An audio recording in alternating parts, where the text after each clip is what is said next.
Пушењето не е само навика, туку ризик за иднината на целото општество. Сдруженијето на матични гинеколози упатија порака изложеноста на никотин директно ја нарушува плодноста, репродуктивното здравје и развојот на децата. И затоа е, како што велат, апсолутно неопходно да се усвои новиот предлог закон за заштита од пушење. Тие нагласуваат дека активното и пасивното пушење кај жените може да доведе до нарушена овулација, намалена резерва на јајцеклетки, хормонски дисбаланс и зголемен ризик од неплодност, додека кај мажите до намален број и подвижност на сперматозоиди, нарушена морфологија и зголемено оштетување на ДНК, што директно ја намалува шансата за зачнување. Како здравствени работници кои секојдневно работат со жени во репродуктивен период, бремени жени, родилки и парови кои се соочуваат со проблеми со плодноста, сметаме дека ваквата законска регулатива е неопходна, оправдана и согласно со современите медицински докази.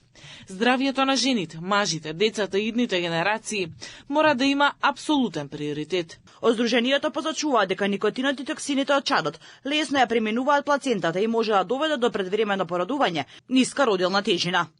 Изложеноста на новороденчињи мали деца на чати, аеросоли е поврзана со почеста појава на астма, респираторни инфекции, воспаление на средното уво и зголемен ризик од синдром на ненајдена смрт кај доенчињата. Оттаму ја охрабруваат владата и институциите да го усвојат и строго да го спроведат законот, оценувајќи дека мерката инвестиција во здравјето, плодноста и иднината на општеството. Паралелно со силната поддршка од медицинската пела, дел од малите трговци изразуваат загриженост дека новите рестрикции може да создадат дополнителни трошоци и притисок врз нивното работење, барајќи поправено решение и преоден период. Според нивните представници, над 4000 мали бизнеси би можело да почувствуваат економски последици.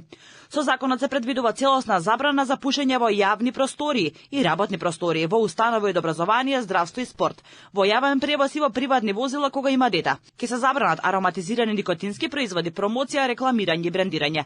Пушењето ќе биде дозволено само на строго дефинирани отворени простори, а контролата ќе ја вршат повеќе државни инспекторати. Глобите ќе се движат од 150 до 300 евра за физички лица и од 2000 до 5000 евра за правни лица. Според најавите од Министерството за здравство, доколку собранието го усвои новиот закон, треба да стапи на сила од 1 март 2026 година.